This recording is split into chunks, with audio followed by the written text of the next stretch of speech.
நீலகிரி மாவட்டம் கூடலூர் சுற்றுவட்டார பகுதியில் 13 மாடுகளை வேட்டையாடிய புலியை பிடிக்க வசீம், விஜய் என்ற 2 கும்கி யானைகளை வனத்துறையினர் களமிறக்கியுள்ளனர். இதுகுறித்த கூடுதல் தகவலை செய்தியாளர் சுரேஷ்குமார் வழங்க கேட்கலாம். சுரேஷ்குமார், வணக்கம். மேலும் விவரங்களை சொல்லுங்க. வணக்கம். நீலகிரி மாவட்டம் கூடலூரை அடுத்துள்ள தேவர்சோலை, பாடந்துறை, சர்க்கார்மூலை போன்ற பகுதிகளில் கடந்த 3 மாதத்தில் புலி ஒன்று 13 மாடுகளை வேட்டையாடி அச்சுறுத்தியுள்ளது.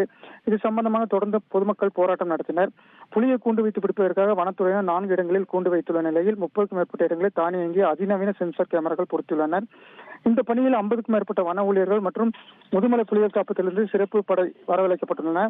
இந்த நிலையில் வனப்பகுதிக்குள் புலி தென்படும் பட்சத்தில் நேரடியாக சென்று கால்நடை மருத்துவர்கள் யானை மேல் அமர்ந்து மயக்க ஊசி செலுத்துவதற்காக முதுமலையிலிருந்து வசீம், விஜய் என்ற 2 பயிற்சி பெற்ற கும்கி யானைகள் தற்பொழுது சம்பவ இடத்திற்கு வரவழைக்கப்பட்டுள்ளன.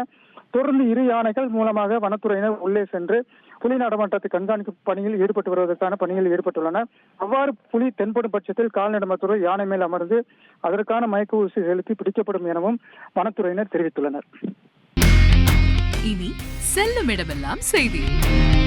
தந்தை டிவியின் வாட்ஸ்அப் சேனலை ஃபாலோ பண்ணினா செல்ல இருக்கும் இடமெல்லாம் செய்தி. இதோ QR கோட் இப்பவே ஸ்கேன் பண்ணுங்க, ஃபாலோ பண்ணுங்க.